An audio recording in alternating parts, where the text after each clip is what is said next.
Lucas 2, de 8 a 20. Diz assim, meus irmãos, a santa e inerrante palavra do nosso Deus. Havia naquela mesma região pastores que viviam nos campos e guardavam seu rebanho durante as vigílias da noite. E um anjo do Senhor desceu aonde eles estavam, e a glória do Senhor brilhou ao redor deles. E ficaram tomados de grande temor. O anjo, porém, lhes disse: não temais, eis aqui vos trago boa nova de grande alegria, que o será para todo o povo. É que hoje vos nasceu, na cidade de Davi, o Salvador, que é Cristo o Senhor. Isto vos servirá de sinal: encontrareis uma criança envolta em faixas e deitada em manjedoura. E subitamente apareceu com o anjo uma multidão da milícia celestial, louvando a Deus e dizendo: glória a Deus nas maiores alturas e paz na terra entre os homens a quem Ele quer bem. E ausentando-se deles, os anjos para o céu, diziam os pastores uns aos outros: vamos até Belém e vamos até Belém e vejamos os acontecimentos que o Senhor nos deu a conhecer. Foram apressadamente e acharam Maria e José e a criança deitada na manjedoura. E louvando a Deus por tudo que tinham ouvido e visto, como lhes fora anunciado. Amém. Que o Senhor aplique sua palavra lida aos nossos corações, em nome de Jesus. Irmãos, nas tradições natalescas ou natalinas, nós vemos muitas encenações. É muito comum, não é, nós vermos crianças vestidas com roupões, segurando cajados improvisados, para representar os pastores que receberam o anúncio do nascimento de Cristo. Embora essa imagem tenha se tornado familiar e até mesmo sentimental em nossa cultura, nós precisamos fazer uma pergunta, ou pelo menos duas perguntas aqui. Por que os pastores estão inseridos neste relato de Lucas? Qual é o real significado da presença destes pastores aqui no capítulo 2 de Lucas? À primeira vista, os pastores, irmãos, podem parecer pessoas ou personagens simples e até insignificantes. Afinal, eram homens humildes, marginalizados pela sociedade judaica de sua época, desprezados por sua ocupação que envolvia lidar com animais, e eles viviam à margem das cidades. Eles não eram, irmãos, figuras nobres, não eram pessoas respeitadas ou pessoas influentes, eram pessoas comuns, invisíveis aos olhos dos grandes. No entanto, foi exatamente a estes homens que Deus escolheu enviar a primeira proclamação celestial do nascimento de Cristo, demonstrando de maneira impactante a natureza do reino de Deus. Qual é a natureza do reino de Deus? Um reino que exalta os humildes e traz graça aos que não têm mérito algum. Irmãos, a narrativa de Lucas não é guiada por sentimentalismo. Ao contrário, cada detalhe carrega um propósito teológico e um ensinamento profundo.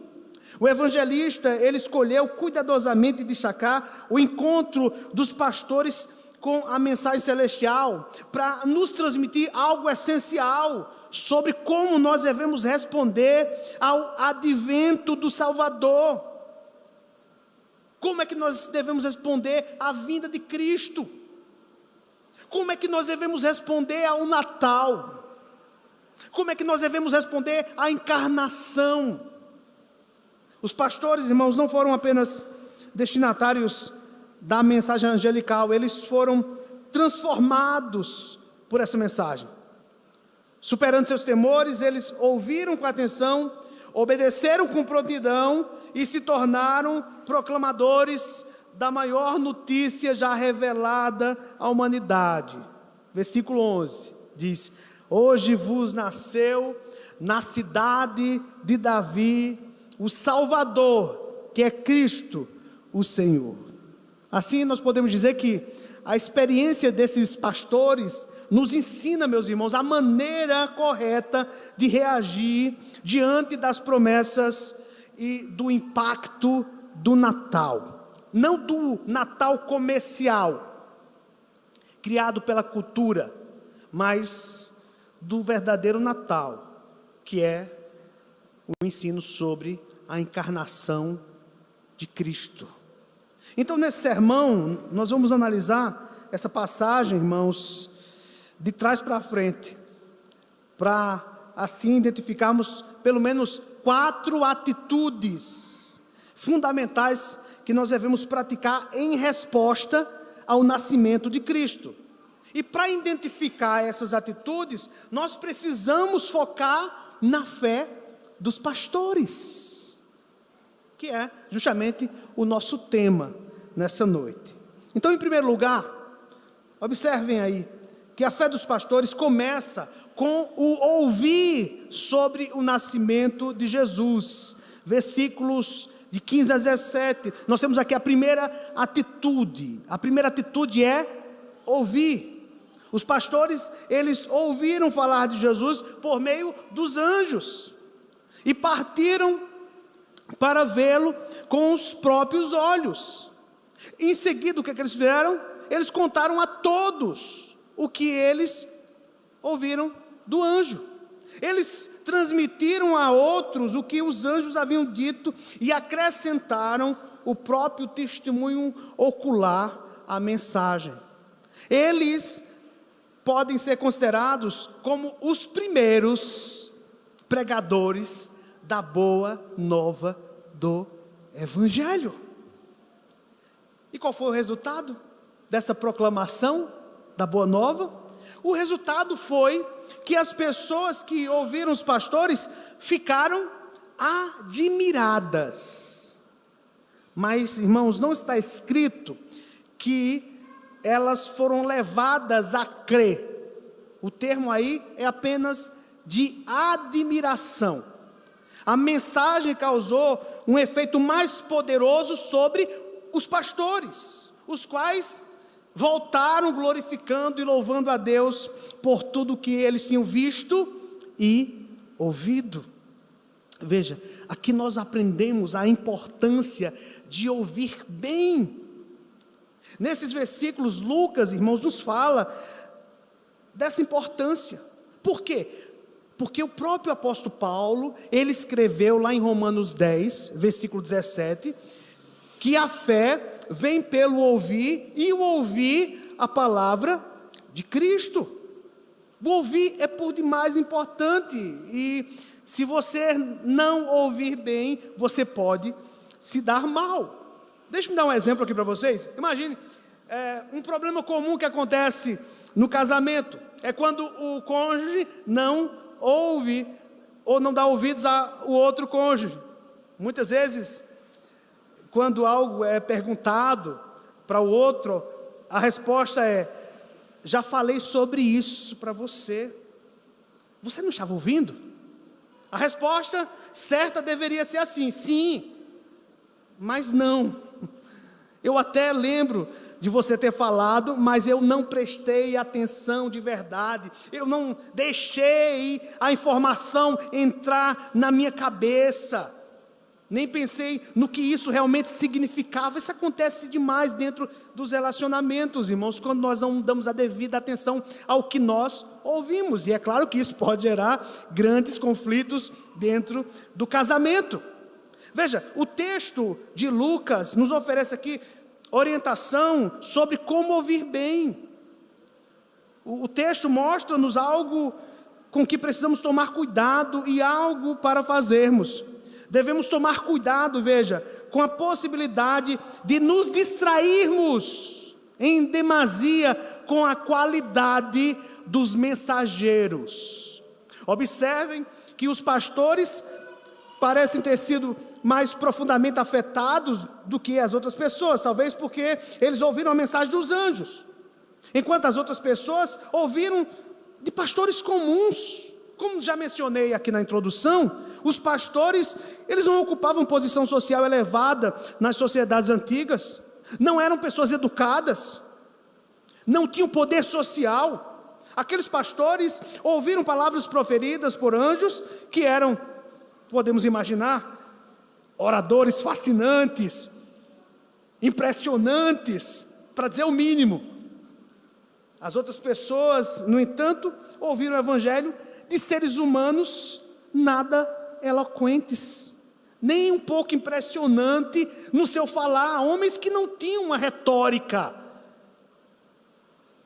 não tinham manejo com as palavras. Mas aqui está o perigo, irmãos, de desprezar a mensagem pela qualidade do mensageiro. É verdade que os autores da Bíblia, em diversos casos, eles experimentaram revelações diretas de Deus. Alguns até tiveram visões de anjos, ou como no caso dos apóstolos, eles conviveram pessoalmente com o Senhor Jesus Cristo. Esses autores bíblicos, eles recebiam visões e mensagens divinas, enquanto nós temos apenas a Bíblia. E ao contrário deles, nós contamos com seres humanos falíveis. O pastor não é inspirado por Deus. O pastor é falível. E ele pode se equivocar na interpretação das Escrituras. Mas a questão é que, tanto pregadores, como professores, como mensageiros, eles podem falhar.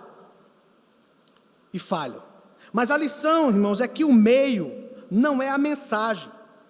Nós não devemos ignorar verdades incômodas, só porque vem por intermédio de um mensageiro inexpressivo.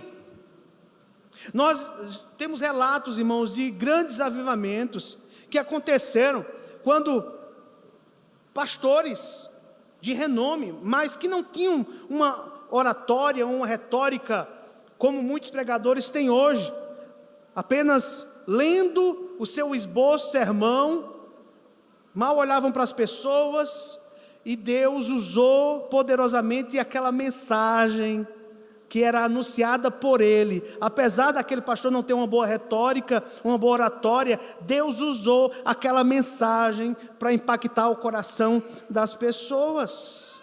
Então, a lição é que o meio não é a mensagem. Nós não devemos ignorar verdades incômodas. Uma vez, nós precisamos recorrer ao exemplo de Maria. Duas palavras descrevem aqui como Maria ouviu a palavra de Deus. Primeiro, observe aí no versículo 19. O versículo 19 diz que ela meditou no que ouviu dos pastores. O termo aí, no original, se refere a colocar algo em seu devido contexto. Significa estabelecer conexões, significa refletir profundamente sobre um assunto. Ao olhar para um versículo da Bíblia, nós devemos perguntar o que essa palavra realmente significa. Como essa palavra se relaciona com as verdades que já conheço. Como essa mensagem se alinha com o ensinamento de toda a Bíblia. Veja, foi justamente isso que Maria fez. Ela refletiu sobre o que ela ouviu. Salmo 119, versículo 130, diz assim: a revelação das tuas palavras esclarece. Em outras versões diz assim: a revelação das tuas palavras concede luz. Irmãos, nós precisamos meditar profundamente na palavra de Deus, pois é esse processo de reflexão, de imersão, que trará transformação real às nossas vidas. Não se trata de uma leitura rápida, não se trata de uma leitura superficial, mas de um mergulho profundo nas Escrituras, que nos leva a entender não apenas as palavras, mas a essência do que Deus quer comunicar a cada um de nós. Que eu acredito que é isso que todos nós estamos fazendo aqui nesse momento.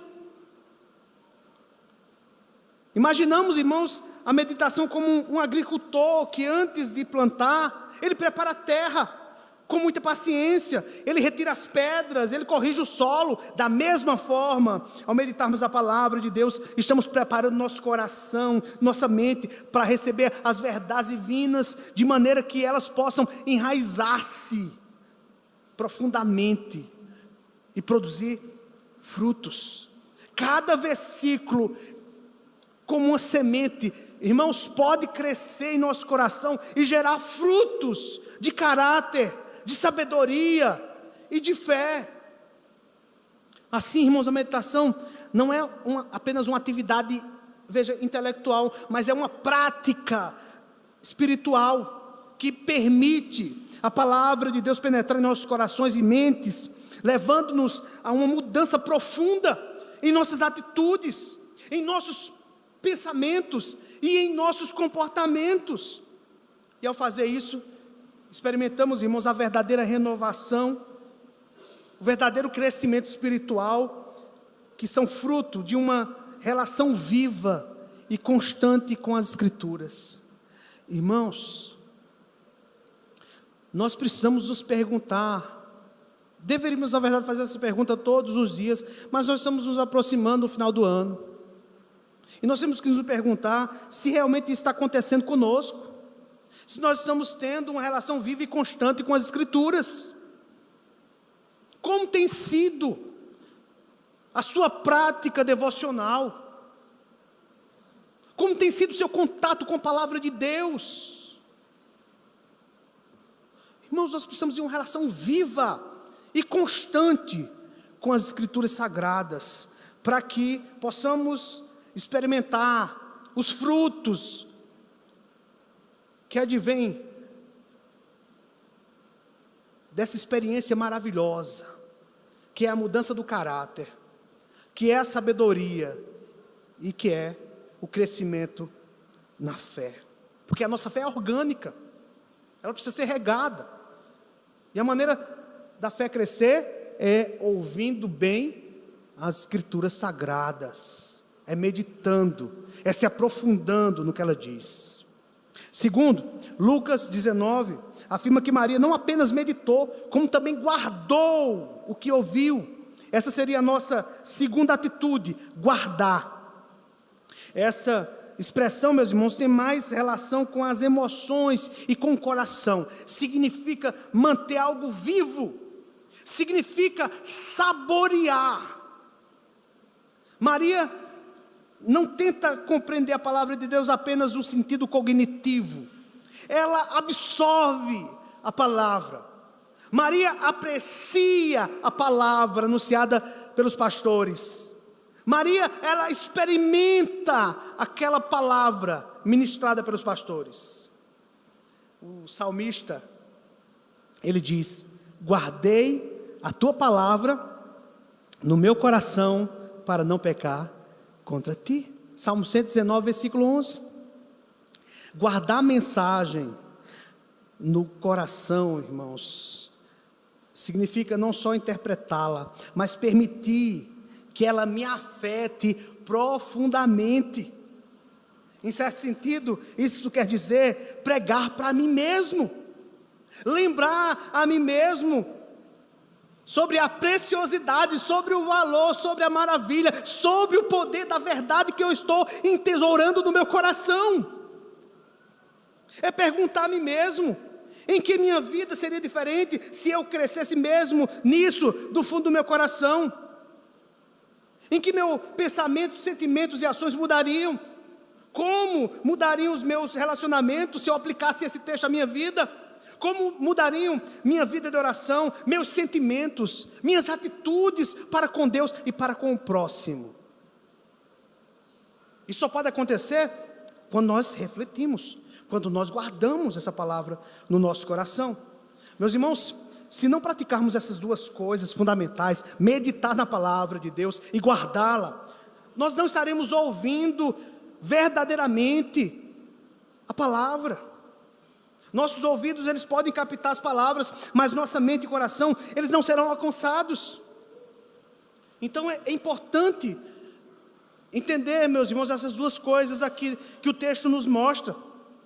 Porque meditar na palavra é deixar que ela penetre em nossa mente e coração, e guardar é permitir que ela seja vivida em nossa prática diária, de modo que a transformação genuína aconteça. E aqui nós precisamos olhar para o que Tiago diz.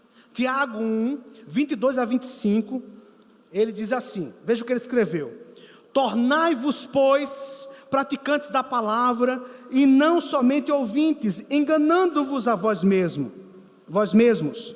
Porque se alguém é ouvinte da palavra e não praticante, assemelha-se ao homem que contempla no espelho o seu rosto natural, pois a si mesmo se contempla e se retira, e para logo se esquece de como era a sua aparência.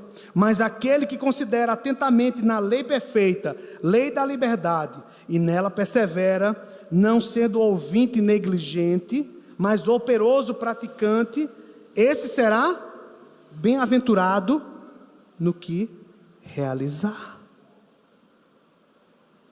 Quem é você? Que tipo de ouvinte da palavra é você? E mais ainda, lembremos do que Jesus ensina em Mateus capítulo 7, no final do Sermão do Monte.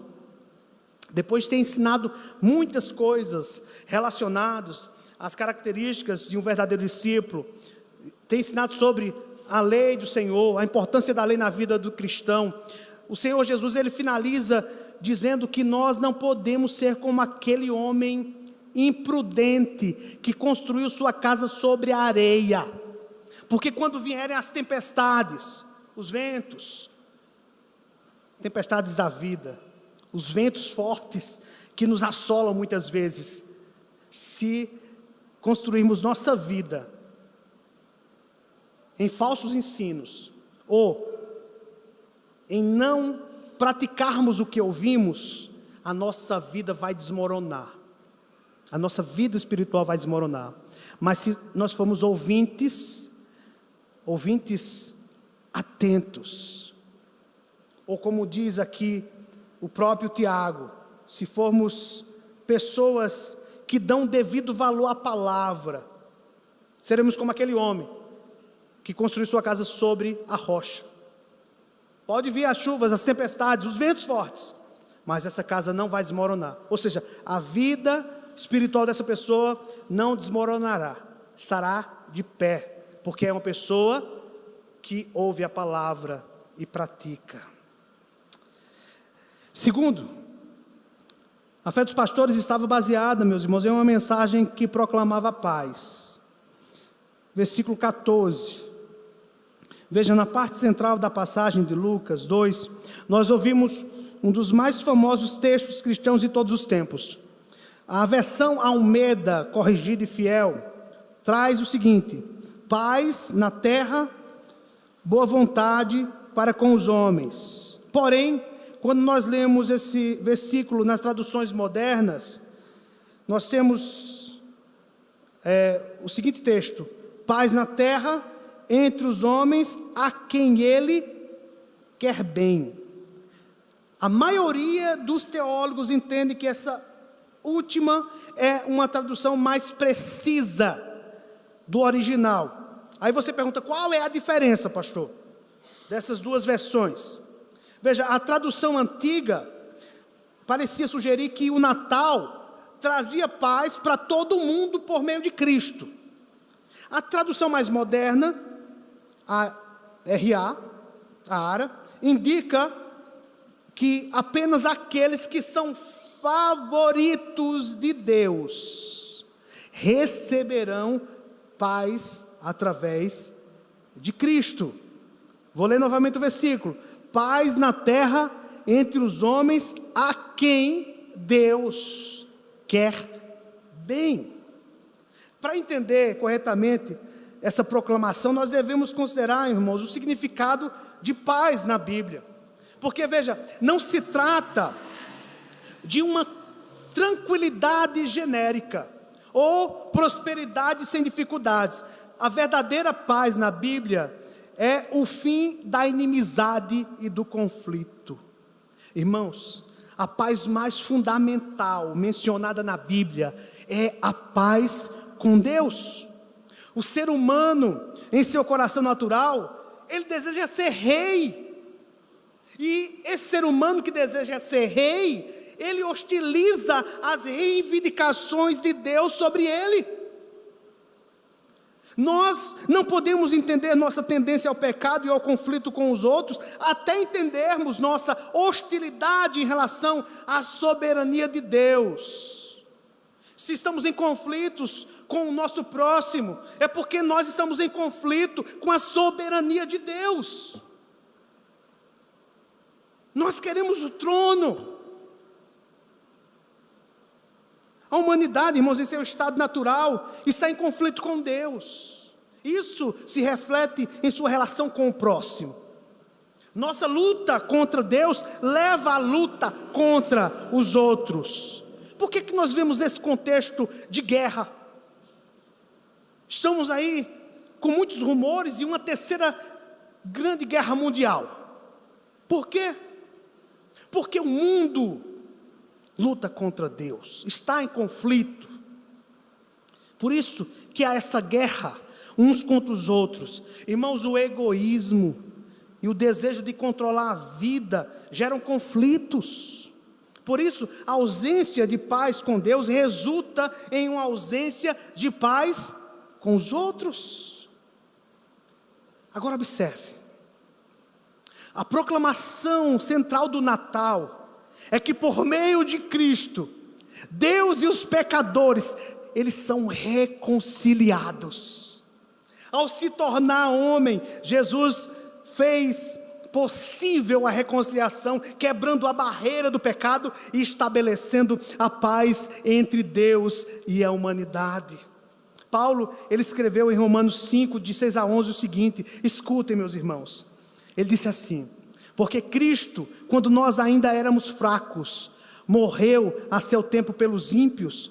Dificilmente alguém morreria por um justo, pois poderá ser que pelo bom alguém se anime a morrer, mas Deus prova o seu próprio amor para conosco, pelo fato de ter Cristo morrido por nós, sendo nós ainda pecadores. Logo, muito mais agora, sendo justificados pelo seu sangue, seremos por ele salvos da ira. Porque se nós, quando inimigos, fomos reconciliados com Deus mediante a morte do seu Filho, muito mais, estando já reconciliados, seremos salvos pela sua vida. E não apenas isto, mas também nos gloriamos em Deus por nosso Senhor Jesus Cristo, por intermédio de quem recebemos agora a reconciliação.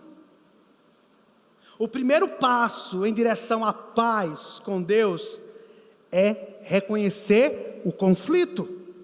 A pessoa precisa admitir, não apenas que fez coisas erradas, mas também admitir que mesmo as obras, as boas obras que tentou fazer com o objetivo de ganhar independência, de estar no trono, é um pecado que está enraizado no seu coração, e ele precisa ser renunciado, ele precisa ser confessado. Por isso que somente, irmãos, a graça pode produzir essa transformação, para que esse homem que quer ser rei, para que esse homem que deseja o trono, o governo, a independência, ele possa reconhecer o seu estado de pecaminosidade, que todas as suas tentativas de controle, todas as suas tentativas de independência, demonstram que ele não confia em Deus, demonstram que esse homem, essa mulher, precisa descansar completamente na obra de Cristo, para que possa experimentar a paz. Esse é o verdadeiro caminho, meus irmãos, para o pecador ser reconciliado com Deus, para que esse pecador experimente a paz. Queridos, diante da verdade do que Jesus fez por nós, diante do Natal, diante da encarnação, nós temos um papel fundamental no mundo. E qual é o nosso papel? Sermos conhecidos como pessoas da paz, sermos conhecidos como pacificadores. No Sermão do Monte, Jesus ensina que todos os seus discípulos devem ser pacificadores. Ser pacificador é reconhecer as próprias falhas. Ser pacificador é reconhecer as suas fraquezas, é entregar o orgulho e amar sem querer controlar a situação. Irmãos, pacificar significa ter a capacidade de desarmar conflitos, promover perdão e reconciliação entre as pessoas. Os cristãos, eles são chamados a ser agentes de reconciliação, tanto dentro da família, tanto dentro da igreja, como com os amigos, como na sociedade em geral. Porque, meus irmãos, o Natal significa que a paz com Deus está disponível pela graça divina, através da encarnação de Cristo. E ao fazermos as pazes com Deus, estamos capacitados a espalhar a paz entre os outros. Quanto maior o número de pessoas que experimentam a paz de Deus nesse mundo, quanto mais pessoas, vou repetir, quanto maior o número de pessoas que experimentam a paz de Deus, mais paz haverá na terra. O Natal, irmãos, portanto, é o início de um processo de expansão da paz. Primeiro, paz com Deus, e depois, paz entre os seres humanos. Agora, é importante que nós possamos refletir sobre isso nessa noite, irmãos. Lembra do primeiro ponto? Ouvir, guardar. Será que nós estamos refletindo sobre isso? Será que eu, como pastor, como cristão, estou refletindo sobre isso? Será que nós somos pacificadores? Ou será que nós somos geradores de conflitos? Se eu não tenho paz com o meu irmão, com o meu próximo, como é que eu posso dizer que tenho paz com Deus? Como? Terceiro, meus irmãos, a fé dos pastores continha a promessa de não temas. Nós temos aqui a quarta atitude: não temas. A primeira reação dos pastores, quando presenciou aquela cena, foi de medo profundo. Tenho certeza que se você experimentasse, ou você ou eu experimentássemos o que aqueles pastores experimentaram ali no campo, aquela imagem do anjo falando, depois daqueles milhares de anjos glorificando a Deus, nós certamente ficaríamos em um estado profundo de medo. Na tradução mais conhecida aqui de Lucas 2:10, encontramos a frase: não temais, eis aqui vos trago boa nova de grande alegria, que o será para todo o povo. Veja, irmãos, este versículo nos apresenta como devemos reagir à mensagem do Natal: aceitar as boas novas de grande alegria que dissipam o medo. Essa reação dos pastores, embora natural, nos leva, meus irmãos, a refletir sobre algo mais profundo. O medo profundo diante do sagrado. A Bíblia nos ensina que as pessoas experimentam ansiedade e medo quando se aproximam de Deus, ou de seres provenientes da sua presença divina. Esse fenômeno remonta, irmãos, à experiência original do ser humano em Gênesis capítulo 3, onde o medo é descrito pela primeira vez após o pecado de Adão e Eva. Quando eles se afastaram de Deus, o ser humano ele passou a experimentar um medo da sua presença, o que se reflete, meus irmãos, na reação dos pastores ao encontrarem os anjos. No início nós podemos nos lembrar, meus irmãos, que o ser humano foi criado para um relacionamento perfeito com Deus. Esse relacionamento não trazia medo, porque o homem, vivendo em total harmonia com o Criador, não precisava temer nada nem ninguém. Esse plano de Deus para o ser humano era um plano de paz, era um plano de segurança, era um plano de confiança absoluta no Senhor. Contudo, com a queda, Adão e Eva romperam esse relacionamento perfeito com Deus, e o resultado é que o medo se instalou nos seus corações. Se você ler Gênesis 3, de 8 a 10, você vai ver que esse texto revela que após Adão e Eva pecarem, eles se esconderam de Deus, sentindo medo. Esse medo era consequência direta do pecado, que os separou de Deus. Quando a serpente tenta Adão e Eva, ela apresenta uma mentira fundamental. Eu vou trazer aqui para o nosso contexto, e usando outras palavras, para o que a serpente disse para Adão e Eva. Você precisa estar no controle da sua vida. Não deixe que ninguém, nem mesmo Deus, assuma o controle. Porque se fizer isso, você perderá o melhor. Então, a proposta da serpente era que Adão e Eva não dependessem de Deus.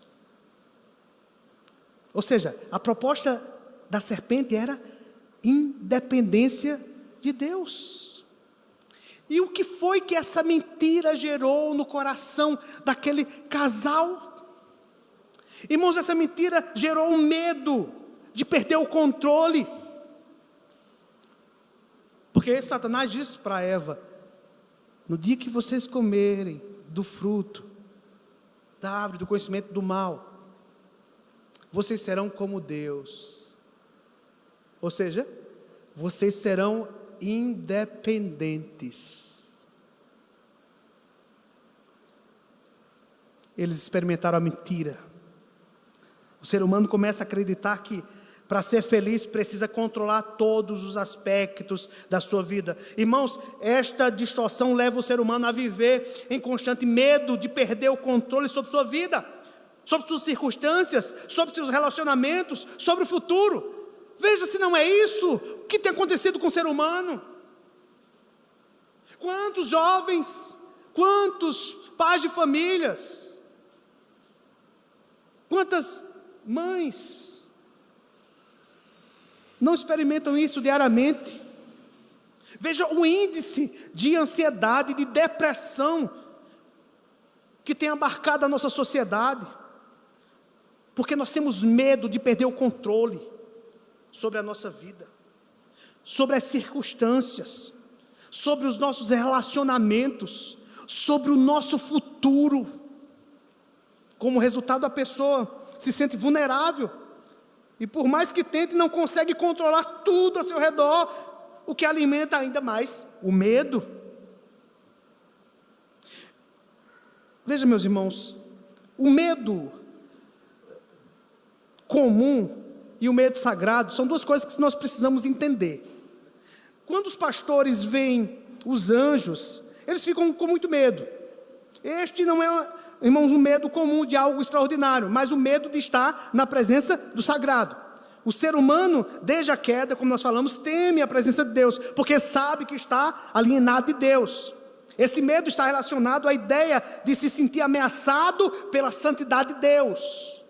Lembra quando Isaías, no capítulo 6 do seu livro, ele viu um pouco da glória de Cristo? O que é que ele disse? Qual foi a reação dele? Desespero total. Ai de mim, estou perdido. Foi a reação dele. A reação dos pastores foi muito semelhante. A glória divina acentua esse medo, revelando nossa alienação, a nossa necessidade de nos reconciliarmos com Deus. Meus irmãos, a boa nova do Natal, do nascimento de Cristo, é a solução para todos os medos que afligem o ser humano. Porque ao olhar para o Salvador, não mais em uma manjedoura, ele não é mais aquele menininho indefeso, que estava nos braços da sua mãe. Esse menino cresceu. Esse menino foi à cruz como homem, como o nosso substituto vicário. Enfrentou a ira santa de Deus no nosso lugar. Ele morreu, ele ressuscitou e ele voltará. Irmãos, ao olharmos para o Salvador, nós podemos experimentar a paz de Deus que supera todo medo. Em Cristo encontramos a garantia de que não precisamos mais temer, porque Ele veio para nos salvar, Ele veio para restaurar o nosso relacionamento com Deus. Jesus, irmãos, nos livra da ira vindoura, e em Cristo não há mais condenação. As coisas velhas passaram, e eis que tudo se fez novo.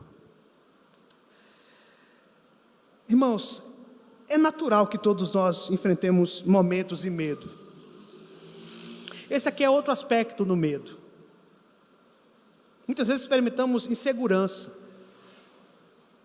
Será que você não está inseguro por aquilo que pode acontecer no próximo ano? Ou o que tem acontecido com a sua vida? Como é que está o seu nível de ansiedade? De preocupação? De medo? Irmãos, o medo de falhar, o medo de não ser aceito, de não ser suficiente para as demandas da vida, esses são medos que nos assombram de diversas formas. Mas a boa notícia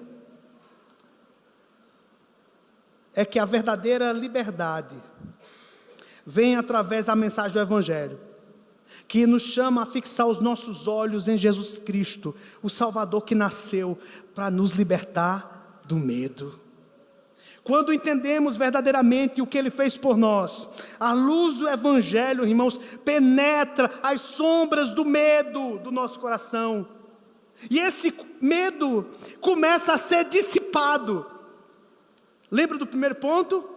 Ouvir e guardar. Quando essa mensagem penetra nossa mente e penetra o nosso coração, as trevas do medo, elas serão dissipadas. Irmãos e irmãs, ao refletirmos sobre o nascimento de Jesus, devemos nos lembrar de que Ele não veio apenas como um bebê frágil na manjedoura, mas como o próprio Deus encarnado, que se entregou completamente para nos salvar. Ele se humilhou, deixando de lado o controle total. Sim, Ele deixou de lado o controle total. Em Filipenses 2, 6 e 8, Paulo diz que embora sendo Deus, Ele tomou a forma de servo e se sujeitou à morte, e morte de cruz, para que pudéssemos ter vida, para que nós pudéssemos ter confiança somente nele. Então, quando nossa confiança está em Cristo, nós podemos descansar, sabendo que Ele já fez o trabalho de nos salvar, de nos perdoar e de nos restaurar. Portanto, meus irmãos, quando o medo do fracasso, da rejeição ou da falta de controle se levantar, nós precisamos olhar para Jesus. Você precisa olhar para Jesus, meditar no que Ele fez por nós,